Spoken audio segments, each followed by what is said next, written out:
She's purring, isn't she? Oh, yes, she is. Uh-huh.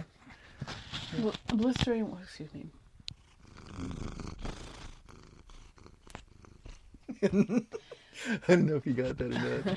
Blistery, wintry day, and our producer Honey is being a love bug, so... Yes. Good day to talk about an interesting medical museum that's in New York. Mm-hmm. Is it haunted? Maybe. Maybe. Could be.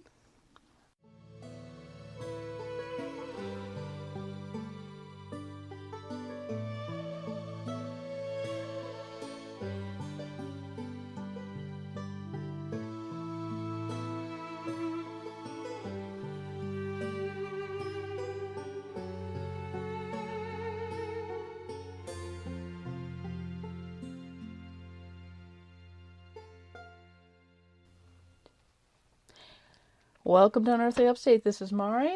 This is Matthew. Welcome to one of our Patreon episodes. Welcome. We are going to talk about Dr. Best's house. It's a interesting medical museum. Now, you may have heard of like the Mutter Museum, and there are a few others where it's the collection of historic medical tools and practices and how they cure diseases and that. And some of them get quite macabre. Well, it's medical. But Dr. Best's museum is sort of like that, but what makes it unique, there's a few things that make it unique, but the one major thing is the entire collection comes from one family. And Dr. Best, I believe his first one was Christopher, and then his son Duncan. When Duncan passed away, he gave the entire house over to the library of the town, and so this collection comes from one family. Now, the other museums, you had to get them from everywhere else, but this was everything in this particular museum was owned by this family. Right. So this is in Middlesburg, New York, and it's a free museum. Is it haunted? Can't beat free. Yeah. Whether it's haunted or not. Some of the volunteers I was reading online, a lot of the volunteers say no, it's not haunted. But there are people who swear they see ghosts and they've felt the presence of ghosts. So it could be haunted. It could be the fact that you're standing in the room with some creepy looking medical equipment too, and they just kind of set you off. Mm-hmm. But it's the entire house in which the Best family lived in, and where like Dr. Christopher Best practiced first, and then his son Duncan did. Okay. So I'll give you 2 generations of doctors. Yes. Practiced in this one house. Yes. Dr. Best was born in Fultonham, which is about 5 hours away from Middlesbury. And then he apprenticed under a physician called Dr. Wheeler between 1870 and 1872. And then he went to New York's Eclectic Medical College. Eclectic Medical College.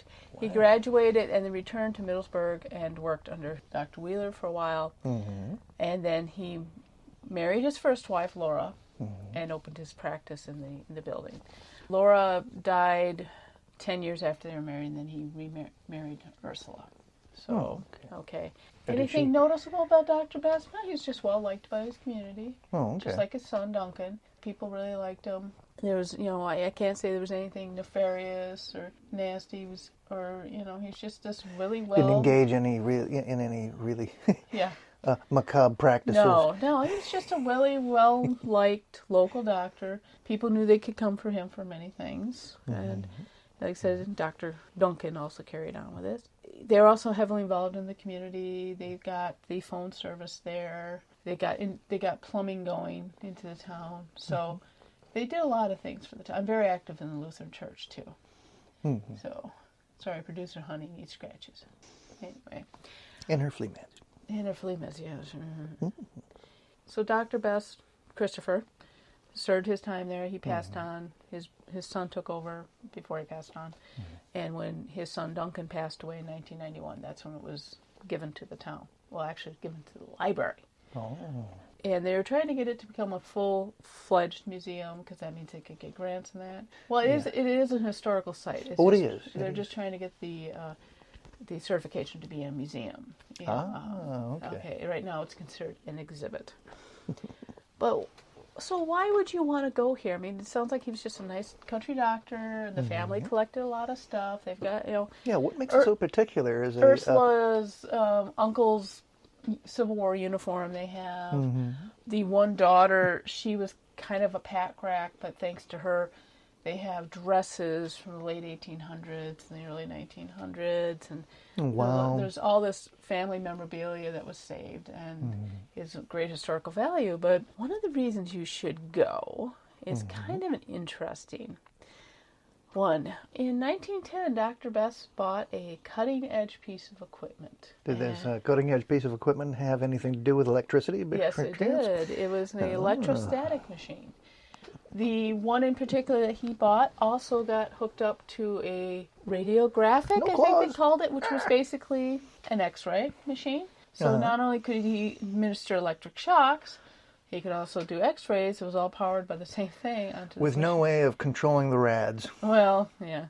So, but the interesting thing is there's only 3 of those. Perhaps that's the reason for the ghost. Sorry. There's only 3 electrostatic machines in the United States. Oh, really? In existence. Oh, wow. That still work, and that is one of them. That is one of them. Yeah. Of course, I don't know. Use it. I don't know if the other ones had the X-ray attached to it like this one does. That's interesting. Now, did they explain on the website how that works? No, except the only thing I think of was maybe they used the same power source, and that electrostatic machine would probably have the best power source to take the X-rays. And these were these were primitive X-rays. Yes, so, of course. These were really rudimentary. Right. And they probably were only good for finding out where bone fractures were or anything, not for diagnosing anything. But they would use that electrostatic machine for things like curing asthma. Don't know why. Alcoholism. Flabby breasts. I'm surprised you let that one slip into the episode. I used the proper term. But the only reason I did is because every once in a great while, when I was a teenager, this would pop up too. Were these special machines that were supposed to firm your tissue. And, I see. And they basically were shockers. So it comes probably from this time period. Probably something like that. And then brain fog. Oh, naturally. Yeah. You got to shock that brain fog. You got to shock. Also, while his daughter was doing piano lessons in one parlor, the doctors, either Dr. Christopher or Dr. Duncan, they had their parlor with a zinc operating table. And yes, he would do emergency surgeries there. So now explain the significance of the zinc operating table. What? I think they're very unusual because mostly they're like enameled or they're steel, but this was zinc. Zinc is I just think it's very unusual. Yeah. And when you look at it, you don't see the zinc right away because it's padded and everything. And no, like copper, isn't that used as a conductor? Yeah, but I don't think it was hooked up to the machine or anything like that. But he would do operations. Perhaps there's some hidden application there that goes in conjunction with the shocker that no one's discovered yet. Perhaps there's a panel there that will reveal a couple of sockets or something like that. There's some very interesting equipment. I mean, I saw a picture of the anesthetic, the stuff that he used to put people under. The anesthesia. And it looks like a beautiful lamp with 4 different colored light bulbs hanging off it. And then it's got a weird base, and on the weird base, but then you notice the mask, and there's still chemicals in those light bulbs. Oh my! So somehow there was a mixture of chemicals were released, and then you breathed them and went to sleep and got operated on. Well, you see, that's a nice feature of this office because anesthesia really didn't come into broad use. Controlled anesthesia like that didn't really come into broad use until 20th century. But before then, they would what would they do? Just chloroform on a cloth? Ether was used a lot. Ether. That's why a lot of old operating theaters are in the top floor. Right, exactly. So they could vent it out. True. You notice that on some of these old hospitals. Yeah. Where the operating theaters were on the third floor, and had a facility on top of the roof to help vent out all that gas. But they would pour it onto some gauze or something like that and put it in a mask. Something and then like they would put the mask over and then... So this was probably a different way to distribute ether or whatever. A better way of we use. controlling the anesthesia. Yeah. But it's a beautiful, Yeah, piece of equipment until you realize what it's for, and then you're going, well, it'd be prettier as a lamp. But anyway, he does have a real skull. Mm-hmm. They do have a real skull on display that he used probably for, study and reference.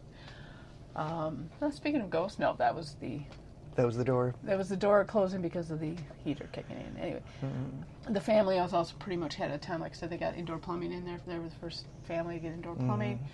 They were also, he was very fundamental in getting the telephone line put up through there. In fact, he sat on the board of directors of the local town's telephone company for a while. Oh, wow, really? Okay. But because they were one of the first families to get indoor plumbing, they also were one of the first families to get a indoor washing machine. And this washing machine, still very people-powered.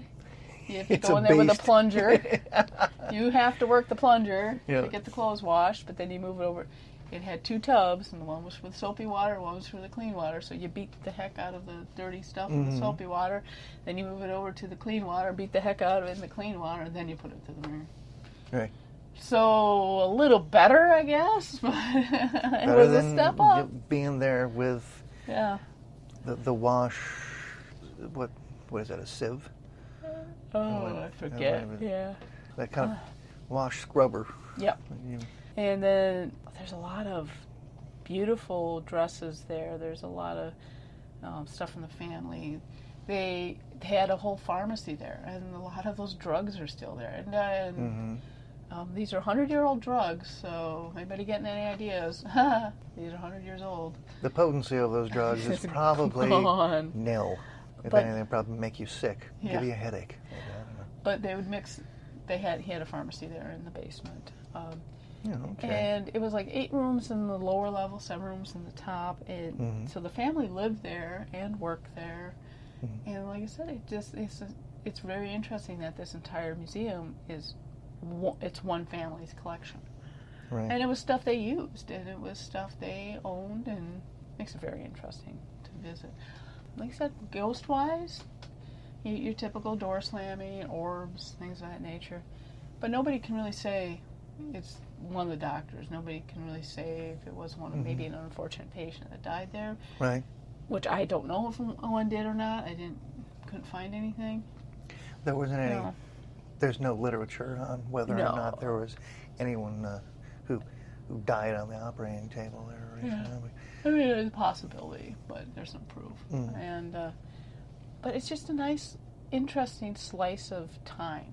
You get to see how things change medically from after the Civil War. You're talking 1870s, 1880s, up until the time Duncan retired. It was like in the 1970s, 1980s. So you got 100 years of medical equipment there, and you got 100 years. So it's nice. It's really interesting to see the progression of some of this stuff. The scary thing is there's a trepanning kit. Trepanning kit. Oh my goodness! I couldn't believe that when I saw that on the site. Yeah, complete with brain saw, the trepanning needle, and there was something else. Brain saw. Yeah. So if you had to go in and do some operation on your head, he had the stuff there. But I'm really surprised trepanning was to let the pressure out. Yeah. That's a very old surgery. Especially if there's they got blood or water on the brain. You need to accommodate the swelling. Yep. Yeah. And so, yes, opening the skull was, well, it's still done. That's still a practice. Well, now they drill a hole and you put a vacuum in there, but yeah. Right, exactly. Yeah, it's still done. So that's one of our oldest type of operations. The reason I can say that is because they found Stone Age skulls. Yeah, with trepanning holes in Let the bad spirits out. Do we recommend going? Yeah, I want to go. I wanted to really go this summer and for sure. see Yeah. Do they allow photographs? Do they allow? I don't believe you have to find out when we go. They might not. But there's plenty of information online. Like I said, this is in Middleburg, New York. It's just a nice little slice of time period, really. And not just the medical. I mean, you get to see how their house was. You get to see the clothing they wore. This is over 100 years of stuff. Yeah. And just see that change. And like you said. Yeah, see the progression of all the advancements medically that were made between these two generations of doctors that practiced in the same spot. And you've got it. It's a trove, of, like you say, of historical advancement medically. I would just love to see, all the old stuff. That, of course, that's the attraction. Now to see all that old equipment and some of the examples. Now, you said they have his skull there. Not his skull, but the skull that he used. It's not the doctor's skull. Let's be clear about that. But it was the skull that he used. Are there any other such examples, other such artifacts? In that place? Yeah. I think that's the only living human remains that are there. Oh, okay. There's the 100-year-old fruitcake. Oh, yeah, the doorstop. Yes, they have a fruitcake. Doesn't fruitcake start out its life as a doorstop? You make it right, it's good.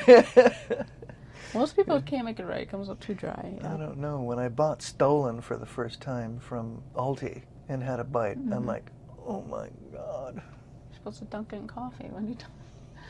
No, I know that now. But anyway. So a lot to see. A lot to see in this little town. Well, it's not that little of a house, but yeah. A nice little slice of history there. Any ghosts? Like I said, some people report seeing ghosts. Some people don't think it's haunted. Oh, okay. So, yeah, go and find out, I guess you could say. Yeah, absolutely. So we'll go there and see how you feel. Yeah. As for the other medical museums, I mean, there's like the Mutter Museum and a couple others that really go into the history of that. Well, the reason I asked about the samples is because people who visit medical museums and the likes are looking for that kind of macabre thing. Well, there's plenty of they've got the entire pharmacy there. They've got, the medical journals that he had. His daughter was a meticulous diarist, and so you get a nice diarist. What is that? That somebody writes a diary every day. Oh, duh. And so she's got a lot of insight in the people of town who came in for what. Okay. So she has a written record. She kept a very, very detailed record. What was going on. I'd like to read some of that, but I'm sure that's at the library. All of her books are. Yeah, it's an interesting little, say it again, interesting little slice of time, really. If you're going through Middlebury, definitely swing by, see it. It's free. If it's open, go check it out. So, absolutely. Yeah. And in the Octobers, they do have haunted tours. So if you want to go in with a ghost team and check it out, go ahead. Have there been any ghost Middleburg. teams? I'm sorry, Middleburg. Middleburg. Okay. Oh yeah, the ones we normally hear about. No, okay. From upstate here. Yeah. The usual ghost facers. Yeah. With their little spirit boxes. But I think in this case, in this one, more people should come visit it. I kid. I'm not mocking. Please. Yeah. We met a very interesting fellow a few weeks ago who makes his own ghost hunting equipment. I can respect because it's his career to make electronics. But so he makes his own ghost hunting devices. Equipment because he didn't like the stuff that was being sold. Yeah, he found himself dissatisfied with all of the equipment that was out there. It was basically just repurposed electronics for the purpose of going out there and finding evidence of spirits, and it just found it to be completely inadequate, or just dumb. So he makes his own, and he actually has a very convincing video, and he didn't go now listen to the EVP or anything like that. He did have one EVP, and what I did like about him was listen to this. He never said what we're supposed to listen for, and because once you say what you're supposed to be listening for, you're going to hear it. Yeah, exactly. And he never said just listen, and you could hear something was said or whispered. But what he thought it was, because then afterwards he goes, it said this, and it was not what I thought it was. But it did impress me that he didn't try to put that idea in your head prior to listening. Just listen to this. You knew you were supposed to hear something, but you didn't have anything to really latch on to. So I had a lot more respect for the two ghost teams we met, because they obviously take theirs seriously, and they're not just jumping at every little noise that they hear, which in a house like this would be, they'd be going into heart attacks because of all the creaking and popping and purring. And purring. And purring. No. Okay. Little honey. I'm going to cut this short because producer Honey is being a little bug again. So, all right. So that was a quick view and a quick visit to Dr. Best house and exhibit. Go check it out if you're in the area. Yeah, in Middleburg, not Middlebury. Middleburg. Middleburg, New York. All right. So, bye. Farewell. Thank you for listening to Unearthly Upstate. You can find us on Facebook, Twitter, Instagram, YouTube, Patreon, and on our webpage. We are also on Apple Podcasts, Spotify, Spreaker, Stitcher, Podbean, Google Podcasts, and CastBox. Please like, share, and review on your favorite platform. Unearthly Upstate is an Animator Liar production. The show is produced by Mari and Matt Manette, with purring provided by Honey and Lloyd. Research and writing by Mari Manette. Music is by Kevin MacLeod, licensed under Creative Commons Attribution 3.0 license. Unless otherwise stated in the episode, the places mentioned in the broadcast are not paid or contact us for any type of promotion. Please check out our webpage for credit and sources for the episode. Thank you.